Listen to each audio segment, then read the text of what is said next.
The summer heat radiates off the concrete in waves that make the air shimmer like water. It's July 7th, 2020, and the port of Houston sprawls before us under a canopy of industrial lights, a metallic maze that never sleeps. Somewhere in this labyrinth of steel containers and towering cranes, $20 million in cartel cash sits, waiting in the darkness. The money belongs to some of the most dangerous people on Earth, men who kill for far less than what's about to disappear tonight. But the person planning to take it isn't a hardened criminal or a cartel insider. He's a dock worker named Miguel Alvarez, earning $15 an hour. Invisible in the way working-class men often are. Essential, but overlooked. In less than 12 hours, Miguel will attempt something that should be impossible. He'll steal from a Mexican cartel and vanish without a trace, leaving behind one of the most audacious thefts in criminal history and a mystery that remains unsolved to this day. Before we dive deeper into this chilling true story, take a moment to subscribe if you love investigative documentaries like this one, and let me know in the comments where you're watching from. It's always incredible to see how far these dark stories reach, connecting us across the globe through our fascination with real crime that defies explanation. To understand how Miguel Alvarez could even conceive of such a theft, we need to step back and examine the man behind what investigators would later call the perfect crime.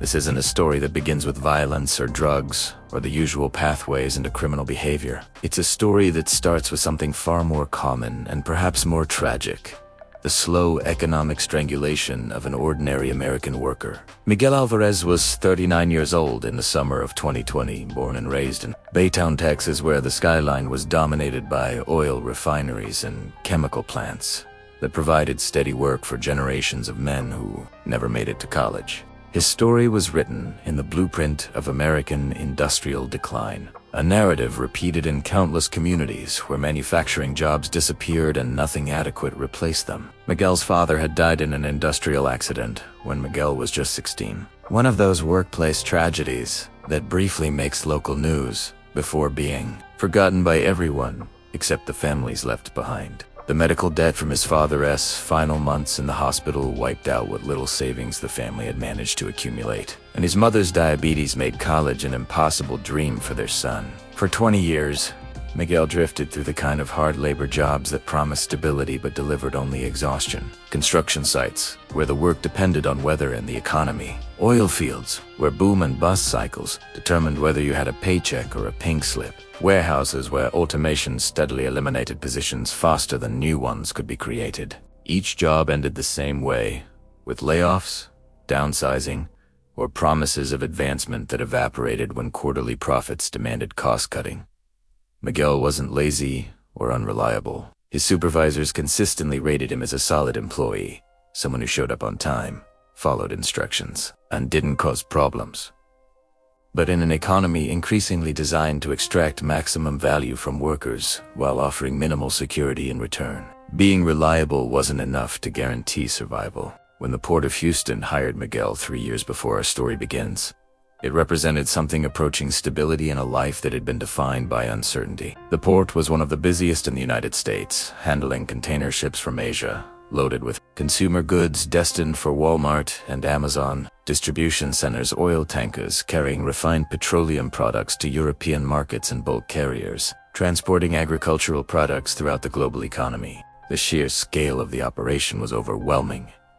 36 miles of ship channel, more than 200 private terminals, and cargo movements that represented billions of dollars in international trade flowing through the industrial maze 24 hours a day. Miguel's job paid $15 an hour with overtime opportunities that could push his weekly earnings above $700 when shipping volumes were high. The work was physically demanding, but not mind-numbing in the way his previous warehouse jobs had been.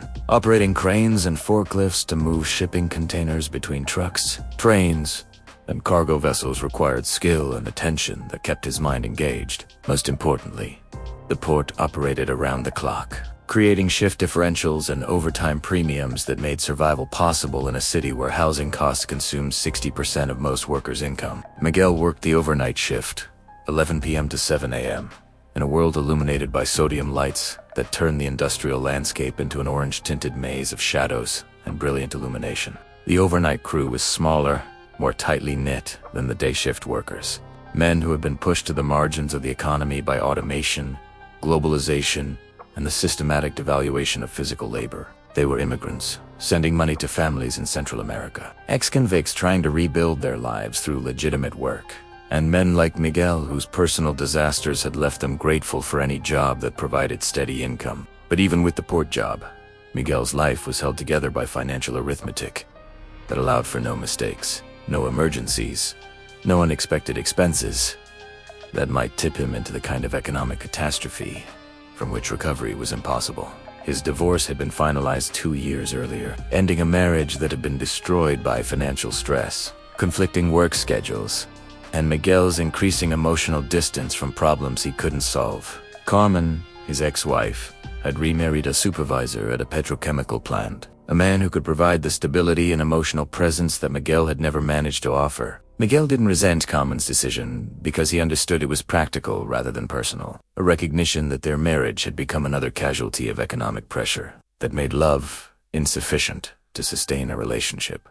The divorce settlement included child support obligations for Sofia that consumed $800 of Miguel's monthly income, leaving him with barely enough money for rent, utilities, and basic necessities after taxes. Sofia lived with Carmen and her new stepfather in a suburban house with a backyard and access to good schools. The kind of life that Miguel's income could have provided even during the best periods of their marriage. Miguel saw his daughter every other weekend, taking her to parks, museums, and restaurants he couldn't really afford.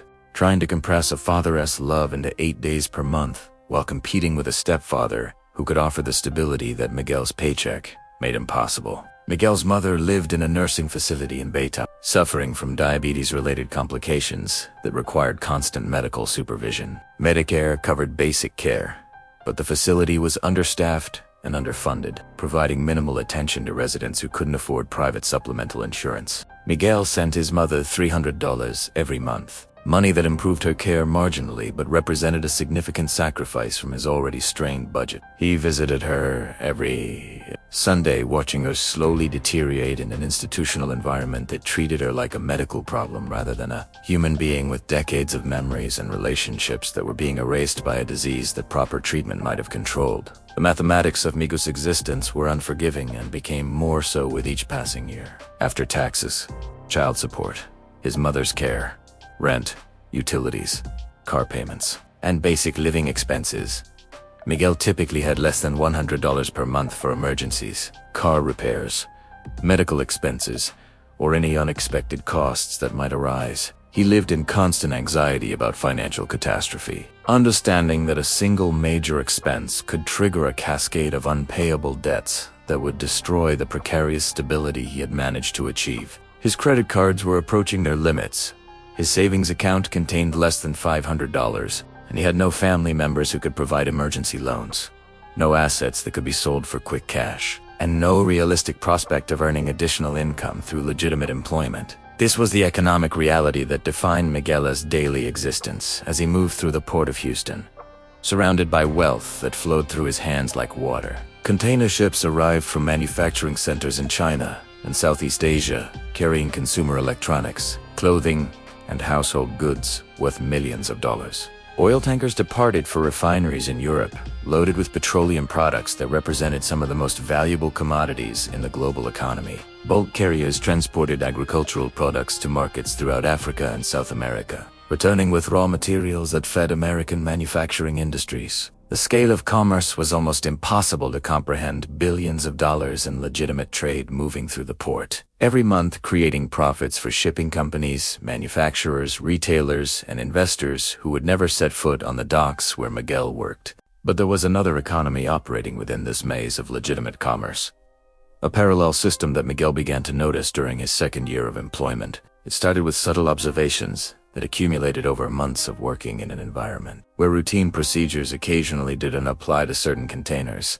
These special containers moved through the port with minimal scrutiny, processed by supervisors who seemed unusually eager to expedite their handling, arriving on ships that docked during overnight shifts when federal inspection teams operated with skeleton crews. Miguel learned to identify these containers through details that weren't obvious to casual observers. The paperwork was always perfect, too perfect, lacking the minor discrepancies, corrections, or irregular stamps that characterized legitimate international shipping. The container numbers followed patterns that didn't match the coding systems used by major shipping lines, and most importantly, they were handled by specific crews who rotated assignments to ensure that no single worker observed too many of these special movements. The containers traveled in both directions.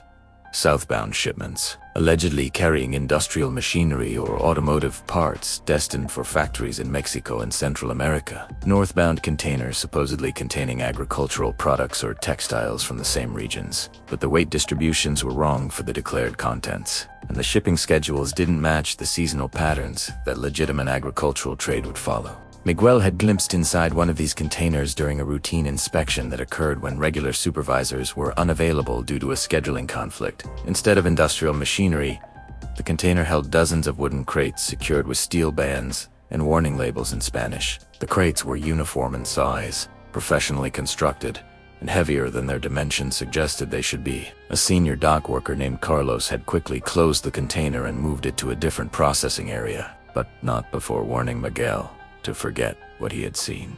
"Some things are better left alone," Carlos had said. "We move what's on the manifest. No questions asked. That's how we keep our jobs." Miguel understood that he was witnessing a money laundering operation, one of the most sophisticated financial crimes in the modern criminal economy, and that the Port of Houston was being used as a processing center by Mexican cartels who needed to convert enormous drug profits into assets that could move through legitimate financial systems. The economics of drug trafficking created problems that required creative solutions. Cocaine, heroin, and fentanyl generated enormous profits for criminal organizations, but the profits came in the form of cash that was bulky, difficult to transport, and impossible to deposit in banks without triggering federal reporting requirements designed to detect money laundering. The solution was to physically transport cash to locations where it could be converted into legitimate business transactions, export revenues, or trade payments that appeared normal to regulatory authorities. The Port of Houston was ideal for this purpose because its enormous volume of legitimate commerce provided perfect camouflage for criminal financial flows.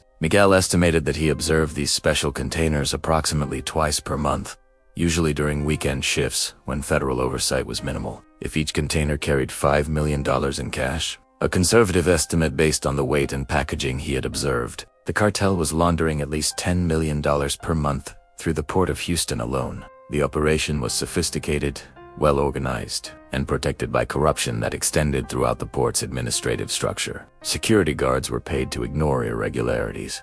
Supervisors received bonuses for expediting certain shipments, and federal inspectors were systematically avoided through scheduling manipulations and bureaucratic delays that prevented detailed examination of suspicious cargo. Miguel was earning $15 an hour to facilitate an operation that moved millions of dollars every week, a disparity that became increasingly difficult to ignore as his own financial situation deteriorated. The irony was overwhelming and would prove to be the catalyst for what investigators would later describe as one of the most audacious thefts in criminal history. But Miguel's transformation from struggling dock worker to master thief didn't happen overnight. It was a gradual process that began with observation, progressed through careful planning, and culminated in a single night of action that would change his life forever. The crisis that finally pushed Miguel over the edge began in March when his mother was hospitalized with diabetic complications that required emergency surgery. The procedure was successful, but her recovery required extended rehabilitation in a private facility that provided better care than her standard nursing home. The additional cost would be $2,000 per month for at least 6 months, money that Miguel didn't have and couldn't borrow through any legitimate means. His credit was exhausted, his income was insufficient to qualify for additional loans, and his family had no assets that could be used as collateral for emergency financing. Simultaneously, Miguel's car was repossessed when he fell behind on payments, after using his car payment money to cover his mother's medical expenses. Without reliable transportation, Miguel faced the possibility of losing his job at the port, which would trigger a cascade of financial disasters, including eviction, defaulted child support, and his mother's return to substandard medical care. The timing was catastrophic, occurring during the early months of the COVID-19 pandemic when employment opportunities were scarce and financial assistance programs were overwhelmed by demand from millions of Americans facing similar economic emergencies. Miguel's ex-wife Carmen called to inform him that Sophia needed dental work that would cost $1,500. The child's insurance would cover basic procedures, but Sophia required orthodontic treatment that was considered cosmetic rather than medically necessary. Carmen's new husband was willing to pay for the treatment, but Carmen wanted Miguel to contribute as a matter of paternal responsibility, unaware that her ex-husband's bank account contained $47, and his credit cards were maxed out with balances that exceeded his ability to make minimum payments. The mathematical reality of Miguel's situation had become impossible to solve through legitimate means. He needed approximately $25,000 immediately to address his mother's care, replace his transportation, catch up on overdue bills,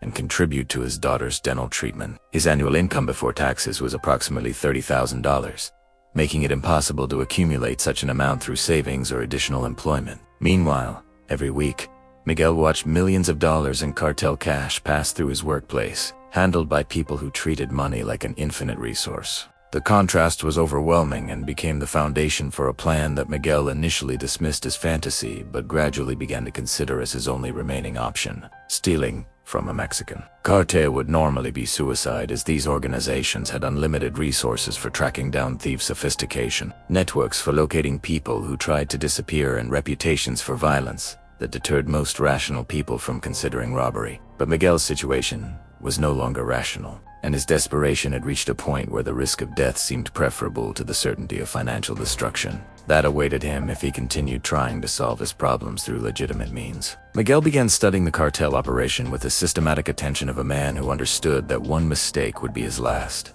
He spent 3 months observing the money laundering operation before he touched anything or changed his routine in any detectable way. Learning that cash-filled containers arrived approximately every 3 weeks, always on ships that docked during weekend shifts. When federal inspection teams operated with minimal staffing, the containers followed predictable patterns, arriving on vessels operated by shipping companies that were legitimate businesses, but obviously compromised by cartel influence. Most importantly, Miguel identified the storage and handling procedures that created opportunities for theft. The containers spent 12 to 48 hours in the port as temporary storage areas while waiting for ground transportation to their final destinations. During this period, they were secured but not under constant surveillance, creating windows of opportunity for someone with legitimate access to port facilities and equipment. Miguel learned that a particularly valuable shipment was scheduled to arrive on July 7, 2020, a container supposedly carrying industrial pump equipment destined for a factory in Veracruz, Mexico, but which port workers who had handled similar shipments estimated contained approximately $20 million in cash. The container would arrive on a Tuesday evening and remain in temporary storage until Thursday morning, when it would be loaded onto a truck for transport to the Mexican border. The 40-hour window provided time for Miguel to execute a plan that had been developing in his mind for months. A strategy that was elegant in its simplicity and audacious in its scope.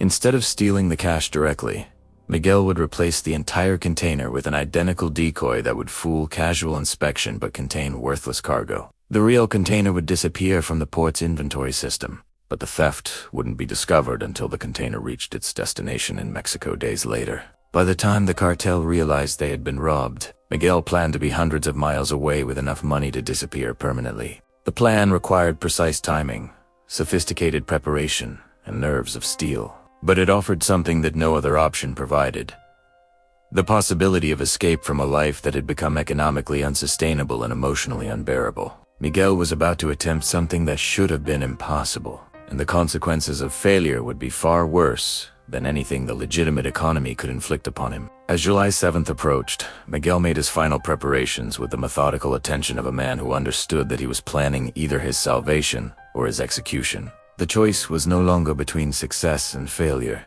but between a desperate gamble and certain destruction. The stage was set for one of the most extraordinary crimes in American history, a theft that would expose vulnerabilities in both legitimate commerce and criminal enterprise.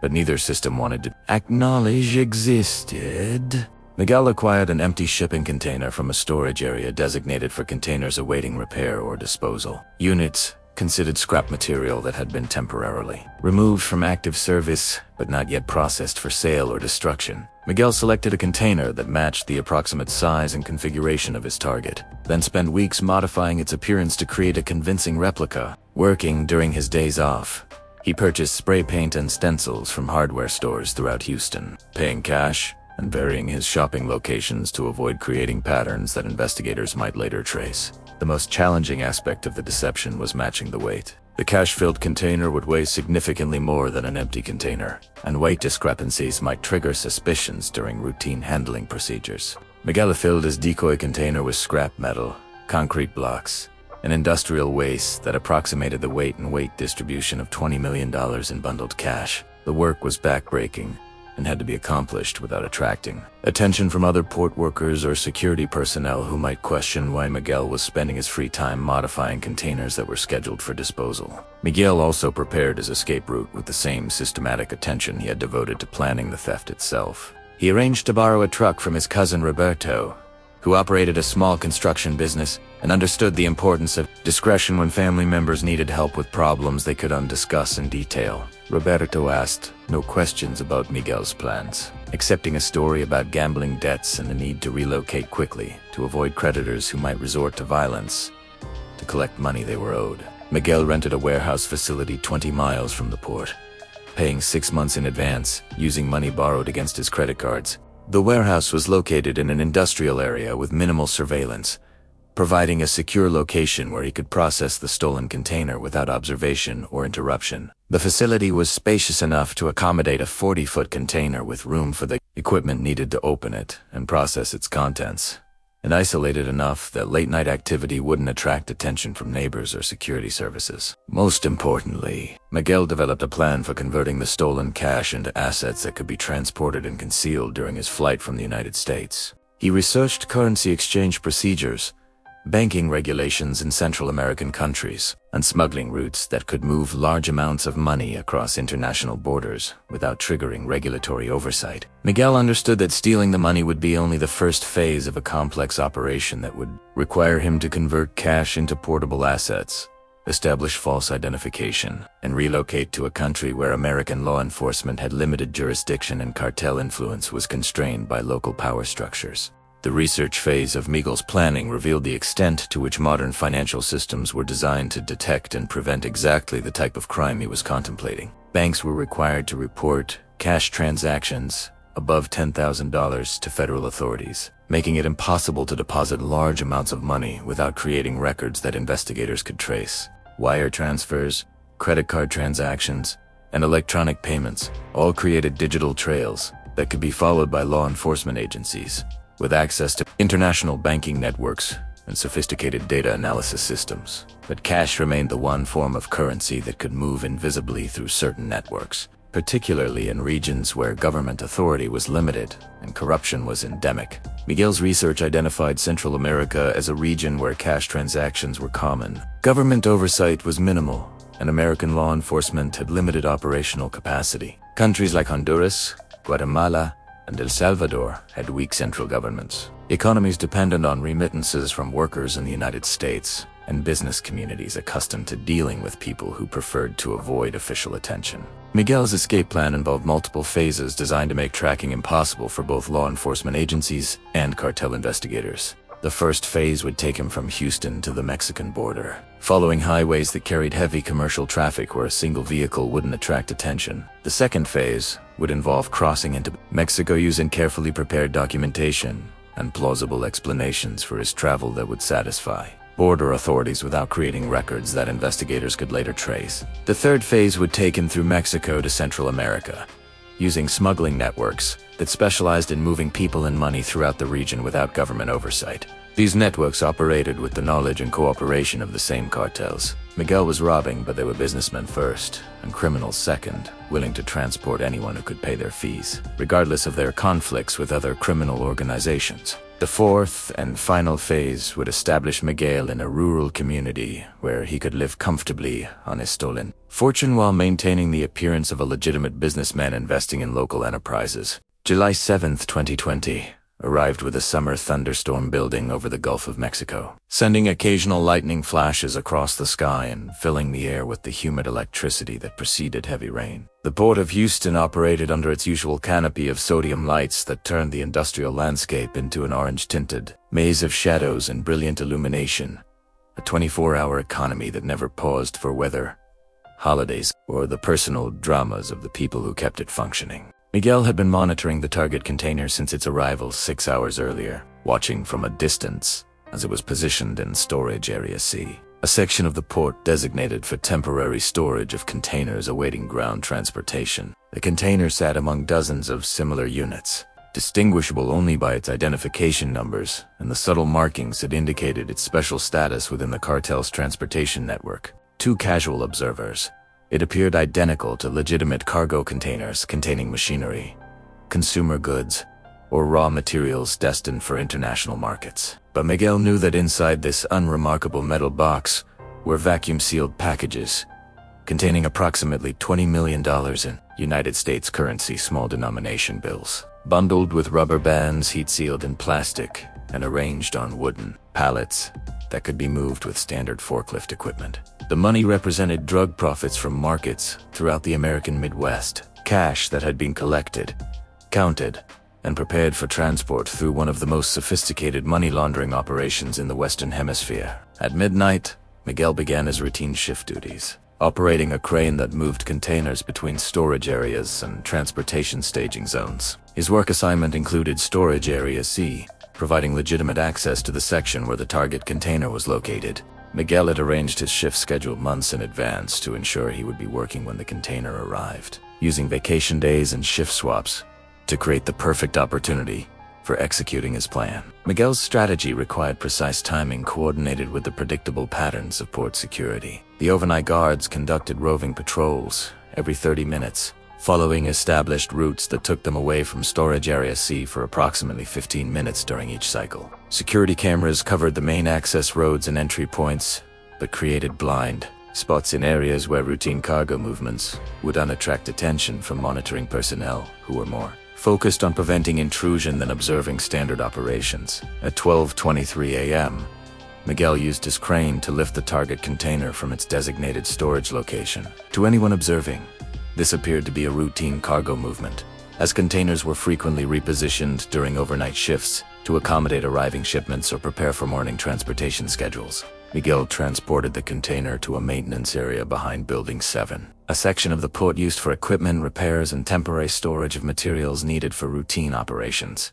The maintenance area was poorly lit, rarely visited during overnight shifts, and shielded from direct observation by larger buildings and equipment. Working quickly but carefully, Miguel used a portable forklift to move his prepared decoy container into position. The decoy was identical in appearance to the original container, featuring the same dimensions, markings, and apparent weight that would fool casual inspection by personnel who were once specifically looking for evidence of substitution. Miguel had practiced this container swap dozens of times during previous shifts, timing each movement and memorizing the precise procedures needed to complete the exchange without attracting attention. The operation required physical strength, technical skill, and absolute concentration, as any mistake might trigger security protocols that would expose the theft before Miguel could complete his escape plan. At 12:41 a.m., Miguel lifted the decoy container with his crane and transported it to the original storage location in Area C.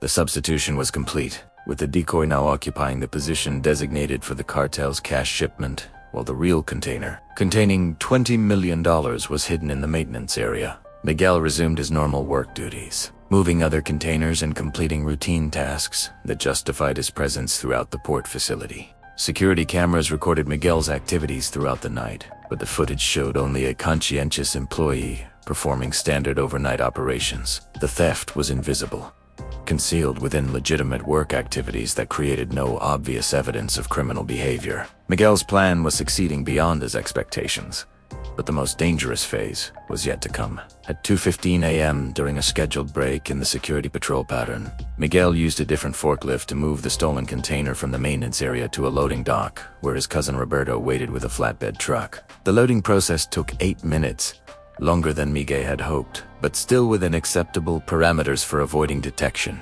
Roberto asked no questions about the container's contents or Miguel's reasons for needing immediate transportation, accepting payment of $5,000 cash without requiring detailed explanations about the cargo's nature or legal status.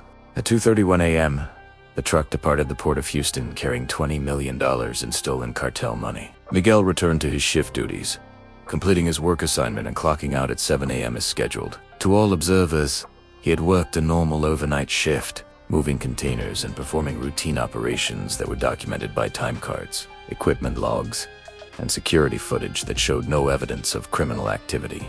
The theft was perfect in its invisibility, accomplished through techniques that exploited systematic vulnerabilities in port security, while leaving no obvious evidence that investigators could follow. The decoy container would be loaded onto a truck Thursday morning and transported to Mexico, where the substitution wouldn't be discovered until the container was opened at its final destination. By that time, Miguel would be hundreds of miles away, and the trail connecting him to the theft would be impossible to follow through conventional investigative methods. Miguel and Roberto drove the stolen container to the rented warehouse, arriving at 3:47 a.m. while Houston slept under the approaching thunderstorm that would soon drench the city with the kind of heavy rain that washed away evidence and made tracking impossible for investigators who were already following specific leads. The warehouse was located in an industrial district where late-night truck movements were common and would attract attention from neighbors or security services that might report suspicious activity to law enforcement agencies. Breaking the container seal required bolt cutters and crowbars, tools that Miguel had acquired weeks earlier and practiced using on similar containers during his port employment. The process was straightforward for someone familiar with standard shipping container construction, but required care to avoid damaging valuable contents that might be needed for future reference or resale in international markets where stolen goods could be converted into legitimate assets. Inside the container, Miguel found exactly what he had expected. Wooden pallets stacked with packages wrapped in heavy plastic and sealed with industrial tape designed to prevent moisture damage during ocean transport. The packages were uniform in size and weight, professionally prepared for transportation through international commerce networks that processed billions of dollars in legitimate trade every year. Each package contained approximately $100,000 in mixed denomination bills, bundled with rubber bands, and vacuum sealed to prevent deterioration during the weeks or months required to move money from American drug markets to Mexican processing centers. The total contents represented approximately $20 million, making this the largest single theft in the history of cartel operations in Texas and one of the most significant cash thefts in American criminal history.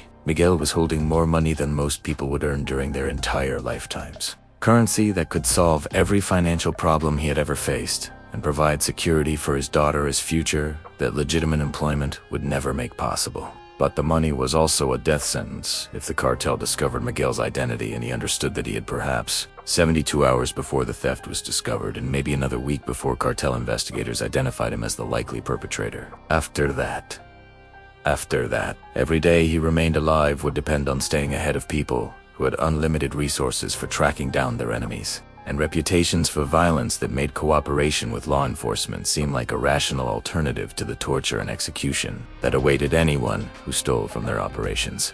Miguel divided the money into portions that reflected both practical necessity and moral obligation. He kept $15 million for himself, enough to disappear permanently and establish a new life in a country where the cartel's influence was limited and American law enforcement had minimal operational capacity. The remaining $5 million went to Roberto as payment for his assistance and insurance for his silence about the night-s activities. Roberto was shocked by the amount of money involved, but he was also a practical man who understood that asking questions about the source would serve no useful purpose and might create knowledge that could become dangerous if the wrong people began asking questions about Miguel's disappearance. Roberto accepted his share of the money, helped Miguel load the remaining cash into rental vehicles that had been prepared for the next phase of the escape plan, and agreed to dispose of the empty container using methods that would prevent its discovery by law enforcement agencies conducting future investigations. By dawn, the warehouse had been cleaned and abandoned with the rental agreement paid in full using untraceable cash and no evidence remaining that could connect Miguel to the location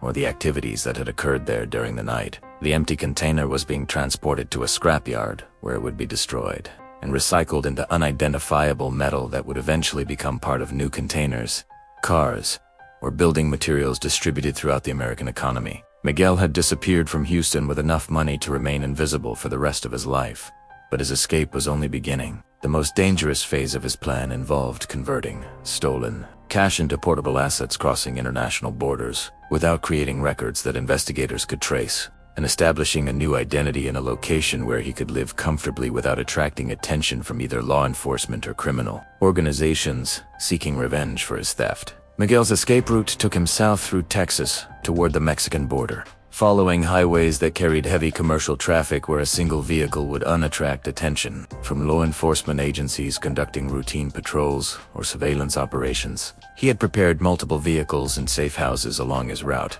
creating a network of resources that would allow him to stay ahead of both cartel hunters and federal investigators who might identify him as a suspect before he could reach sanctuary in Central America. His first stop was a truck stop near San Antonio, where he transferred the money from Roberto's construction truck to a rental car that had been reserved, using false identification documents acquired months earlier through networks that specialized in providing new identities for people who needed to disappear quickly. The rental car was inconspicuous but reliable, capable of covering long distances without mechanical problems that might force him to interact with police officers or mechanics, who could later provide descriptions to investigators searching for suspects.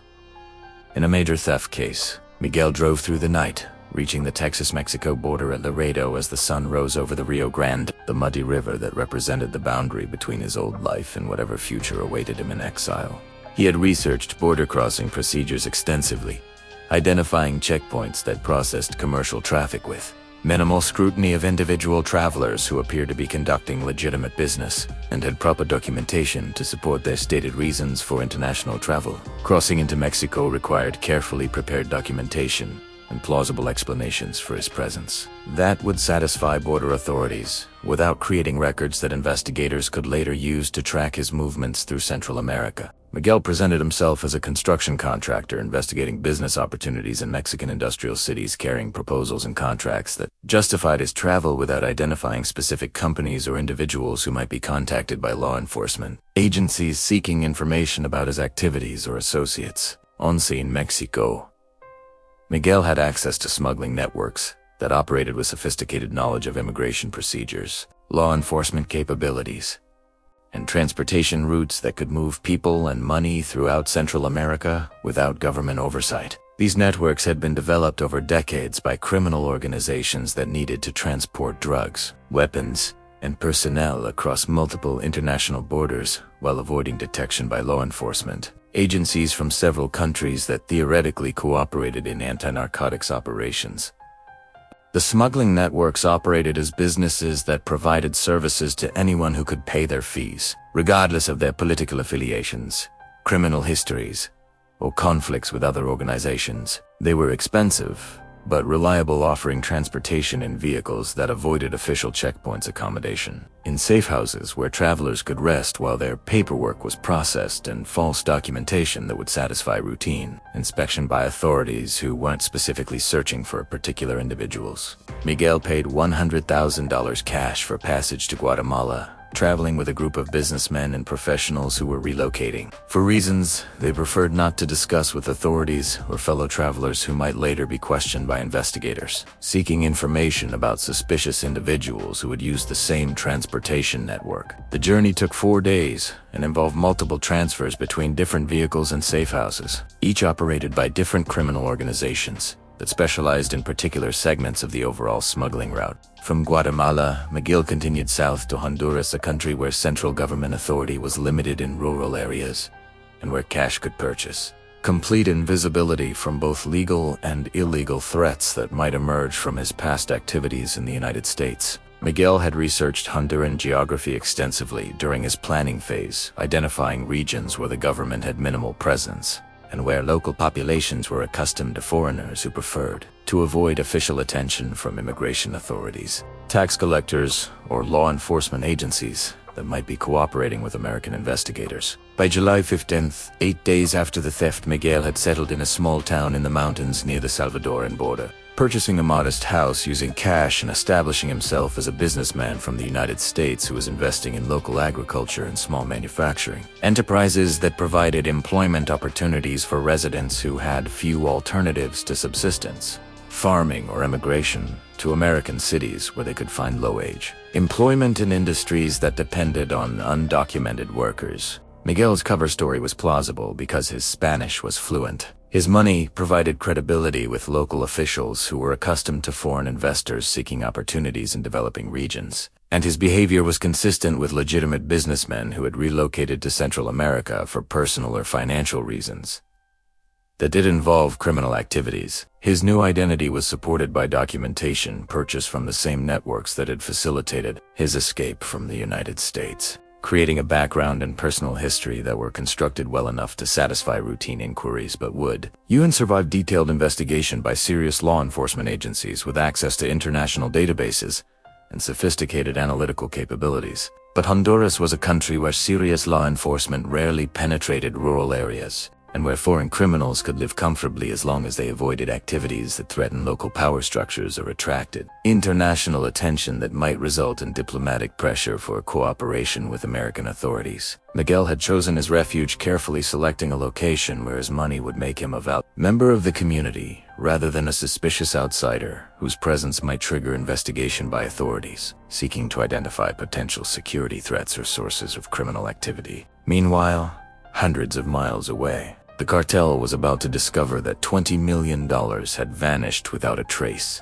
triggering an investigation that would mobilize some of the most experienced and ruthless manhunters in the criminal world. The discovery came on July 10th, when the cartel's container arrived at its destination in Veracruz and was opened to reveal scrap metal instead of $20 million in cash. The revelation triggered an immediate crisis response that mobilized the organization's most experienced investigators and men who specialized in tracking down stolen money and eliminating people who had betrayed the trust of one of Mexico's most powerful criminal enterprises. The initial assumption was internal betrayal, the kind of theft that required detailed knowledge of the operation, access to containers during transit, and resources sufficient to execute sophisticated deception. This wasn't a crime of opportunity committed by desperate amateurs, but a carefully planned operation that suggested corruption within the transportation network or cooperation with rival criminal organizations seeking to damage the cartel's financial operations. The cartel's investigators began systematic interrogations of everyone who had handled the container during its journey from Houston to Veracruz, using techniques designed to extract information quickly, regardless of the long-term survival prospects of the people being questioned. Mexican port workers were interrogated first, subjected to methods that extracted confessions from innocent people and accurate information from guilty ones with equal efficiency. 2 workers at the Veracruz facility disappeared after providing information about the container's arrival and processing. Their bodies never found, but their fates serving as warnings to other employees about the consequences of cooperating with investigators who suspected them of theft or deception. The investigation expanded to include transportation personnel who had moved the container between the port and its storage facility, interrogating truck drivers, security guards, and supervisors using methods designed to break psychological resistance rather than establish factual guilt or innocence. Within 72 hours, the cartel's investigators had determined that the theft had occurred in Houston rather than Mexico, as the container had arrived in Veracruz with its original seals intact, suggesting that the substitution had been made before the container departed the United States. This discovery triggered a parallel investigation in Houston, conducted by enforcers who specialized in operating within United States territory without attracting attention from federal law enforcement agencies. These investigators were American citizens or legal residents who could move freely throughout the country while maintaining contact with cartel leadership in Mexico through encrypted communication networks that were monitored but not yet penetrated by American intelligence agencies. The manhunt for the person or persons responsible for the theft was led by a man known as El Contador, the accountant, whose specialty was tracking missing money and eliminating people who had stolen from criminal organizations. El Contador was methodical, patient, and absolutely ruthless in his pursuit of financial crimes that threatened cartel operations, understanding that allowing major thefts to go unpunished would encourage other potential thieves to attempt similar crimes against the organization. El Contador's team began by analyzing port security footage, covering the period when the container had been in temporary storage, examining hours of routine cargo movements to identify subtle irregularities that might indicate unauthorized handling. The footage showed standard operations conducted by employees who appeared to be performing legitimate duties, but careful analysis revealed discrepancies in container positioning that suggested someone with authorized access had moved the target container during overnight shifts when supervision was minimal. The investigators identified Miguel Alvarez as a suspect when they discovered that he had operated the crane used to move containers in the storage area where the theft had occurred. Miguel's work records showed that he had been on duty during the critical time period and had access to equipment needed to execute the container substitution, making him a person of interest in an investigation that was rapidly narrowing its focus to port employees who had the knowledge and opportunity to commit such a sophisticated theft.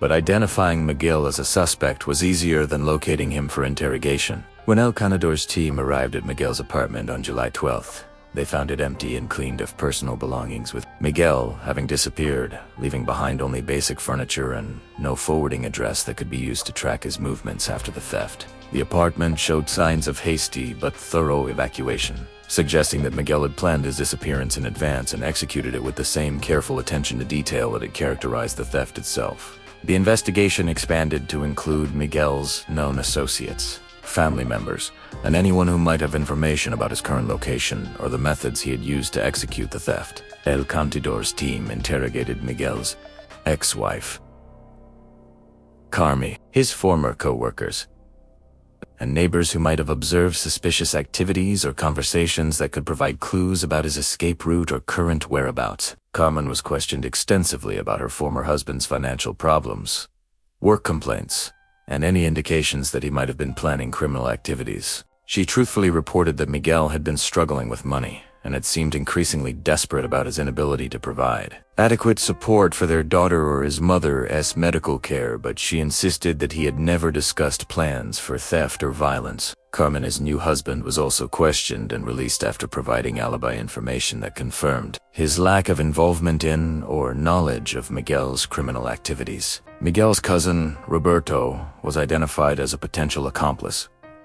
When investigators discovered his connection to Miguel and his access to transportation equipment that could have been used to remove a stolen container from the port facility, Roberto was kidnapped from his construction business and subjected to intensive interrogation designed to extract information about Miguel's whereabouts and the location of the stolen money. Roberto survived the interrogation by providing partial information that satisfied his captors without betraying Miguel's complete escape plan. He admitted to helping Miguel move a container, but claimed he had believed it contained legitimate cargo that Miguel was relocating for business reasons that had unbeen fully explained. Roberto insisted he had no knowledge of stolen money or Miguel's current location, maintaining his story despite interrogation techniques designed to break the resistance of even hardened criminals. The cartel's investigators eventually accepted Roberto's story after determining that he lacked the sophistication and resources needed to plan or execute a $20 million theft. They released him after breaking several bones and permanently damaging his hearing, injuries that served as warnings to other potential accomplices about the consequences of cooperation with thieves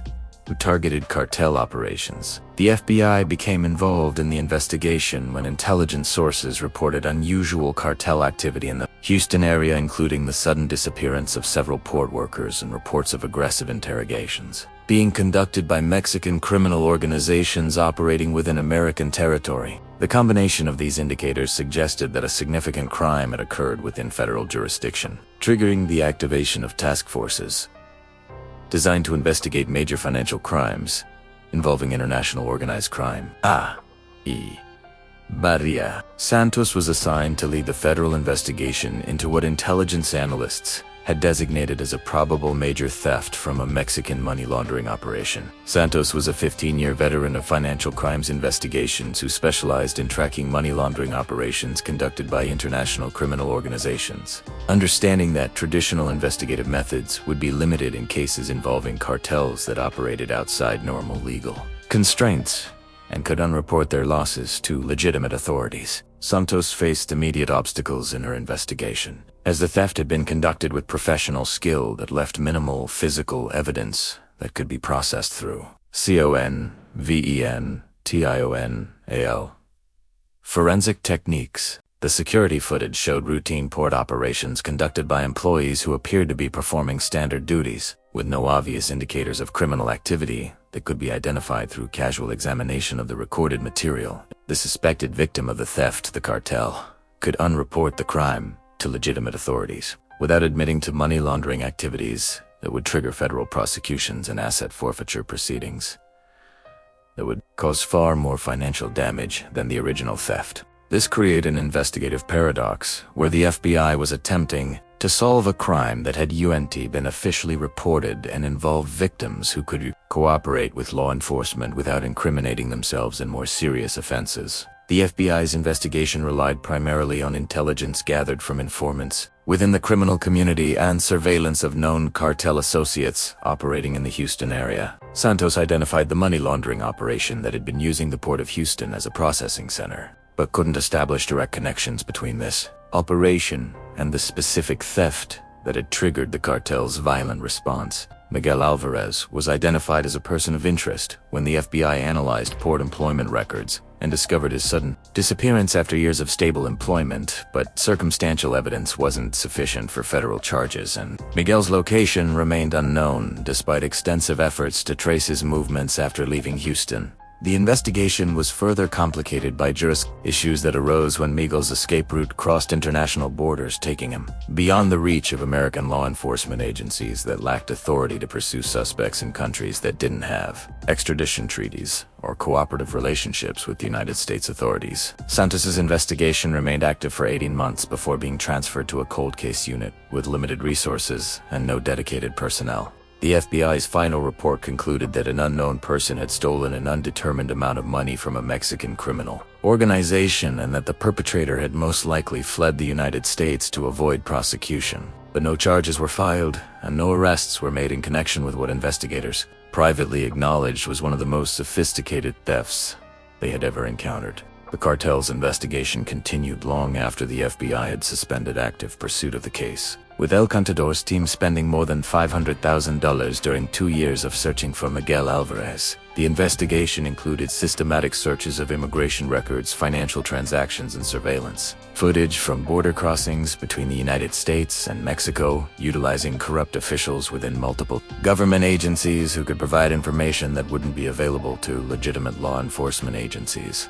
The cartel's investigators had access to resources that exceeded those available to most government agencies, including networks of informants throughout North and Central America, sophisticated surveillance equipment, and the ability to conduct operations in multiple countries without regard for legal constraints that limited the activities of legitimate law enforcement. But Miguel's escape had been planned with sufficient care to defeat even these extensive pursuit efforts. Utilizing false identification documents that were high quality enough to pass routine inspection and financial transactions that did create electronic records accessible to investigators. The investigation team eventually located Miguel's general area of refuge in rural Honduras, but they were unable to pinpoint his exact location or identity within the local community. Honduras was a country where the cartel had limited operational presence, and where their investigators couldn't operate with the same freedom they enjoyed in Mexico or parts of the United States, where corruption provided protection for their activities. Local Honduran criminals who were approached for assistance in locating Miguel demanded payments that exceeded the value of recovering the stolen money,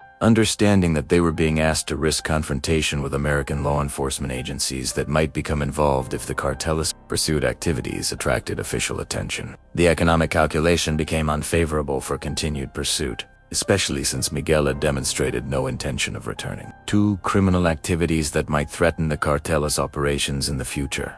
After 2 years of unsuccessful searching, the cartel's leadership made the practical decision to suspend active investigation efforts while posting a $1 million bounty for information leading to Miguel's capture. The bounty remained active as a warning to other potential thieves about the long-term consequences of stealing from the organization, but no serious resources were dedicated to enforcement activities that had proven both expensive and ineffective. The aftermath of Miguel's theft had consequences that extended far beyond the immediate financial loss suffered by the cartel, creating ripple effects throughout the criminal economy and legitimate commerce that used the Port of Houston for international trade. The cartel moved their money laundering operations to different facilities and implemented security measures designed to prevent similar thefts, increasing their operational costs and reducing the efficiency of financial processing systems that had been refined over decades of criminal enterprise. Port security procedures were also enhanced in response to federal investigations that had identified systematic vulnerabilities in container handling and surveillance systems, changes that increased costs for legitimate shipping companies while creating new opportunities for corruption. among security personnel who controlled access to improved monitoring systems. The theft demonstrated that even the most sophisticated criminal organizations were vulnerable to insider attacks, conducted by people with detailed knowledge of their operations and access to critical infrastructure. Law enforcement agencies throughout the region increased their focus on port security and money laundering investigations, creating additional pressure on criminal organizations that had previously operated with minimal interference from federal authorities. The FBI established new task forces dedicated to investigating financial crimes involving international organized crime, utilizing intelligence sharing agreements with foreign law enforcement agencies to track suspicious financial flows and identify potential security threats. But the most significant impact of Miguel's theft may have been its demonstration that ordinary people facing extraordinary financial pressure could successfully challenge criminal organizations that seemed invulnerable to conventional law enforcement efforts. Miguel's story became a cautionary tale within criminal communities about the dangers of underestimating desperate individuals who had nothing left to lose, while simultaneously inspiring other potential thieves to consider similar attacks against targets that appeared too powerful to challenge.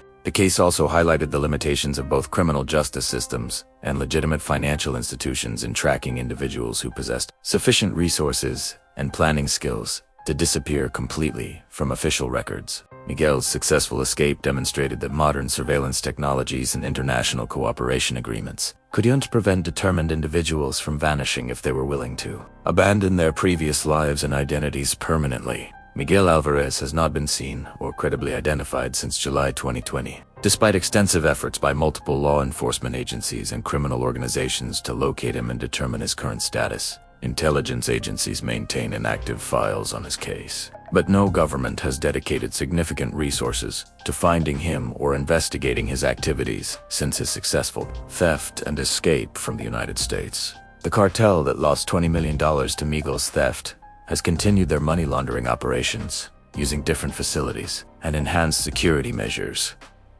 But they have never recovered the stolen funds or identified Miguel's exact location, despite years of investigation efforts that cost more than the original theft. Their bounty for information leading to Miguel's capture remains active, but no credible reports have emerged that would justify renewed pursuit efforts. There are occasional unconfirmed reports of Miguel's activities in Central America, including sightings of a man matching his description conducting business in rural communities, purchasing property with cash, or investing in local enterprises that provide employment and economic development opportunities for residents of impoverished regions. These reports describe someone who appears to be living comfortably but modestly, avoiding activities that might attract attention from law enforcement or criminal organizations while contributing positively to communities that have welcomed him as a legitimate businessman. Law enforcement analysts have developed several theories about Miguel's current status, acknowledging that he may have been killed by cartel enforcers who found him but chose not to report their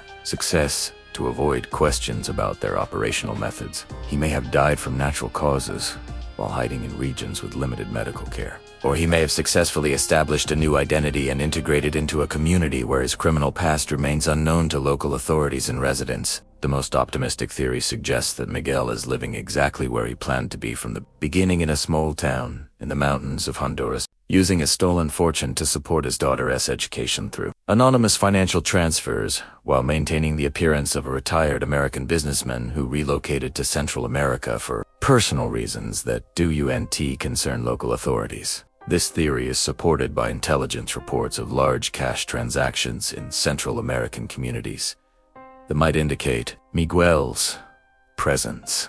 But these reports are typically too vague or unreliable to justify expensive investigation efforts. Miguel's case has become a subject of study within law enforcement training programs that focus on the challenges of investigating crimes committed by organized criminal groups that and report their losses to legitimate authorities. The theft demonstrated vulnerabilities in both criminal enterprises and legitimate commerce that neither system wanted to acknowledge, creating a precedent for similar attacks that exploit the intersection between legal and illegal economies. The story has also attracted attention from researchers studying the socioeconomic factors that drive ordinary people to commit extraordinary crimes, particularly in cases where legitimate employment fails to provide adequate income security for working-class families facing medical emergencies, educational expenses, or other financial crises that can't be resolved through traditional means. Miguel's transformation from struggling dock worker to master thief illustrates the potential consequences of economic inequality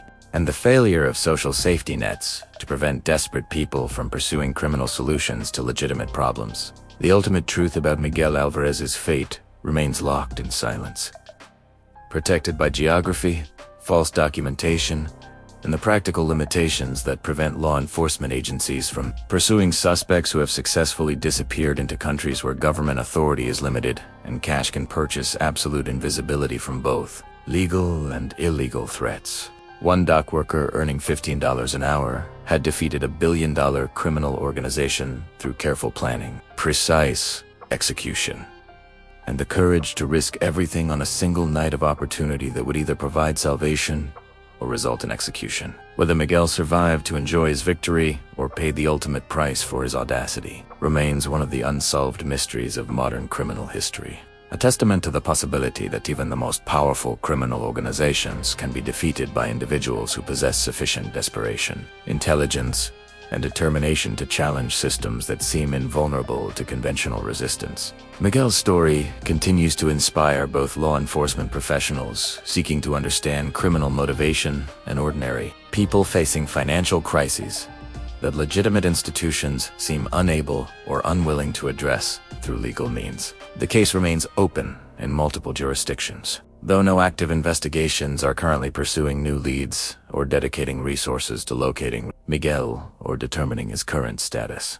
His disappearance represents both a successful crime that achieved its intended objectives and an ongoing mystery that demonstrates the limits of modern surveillance and investigation technologies when confronted by carefully planned criminal enterprises executed by people who understand the vulnerabilities of the systems they choose to attack. In the end, Miguel Alvarez accomplished something that should have been impossible, stealing $20 million from a Mexican cartel and vanishing without a trace into the vast anonymity of Central America, where money can still purchase complete invisibility for those who possess sufficient resources and the wisdom to remain permanently invisible to the forces that would destroy them if they were ever found. His story remains a dark testament to both human desperation and human ingenuity. A real crime documentary that continues to unfold in the shadows of a world where justice, revenge, and survival intersect in ways that challenge our understanding of both criminal behavior and the systems designed to prevent it.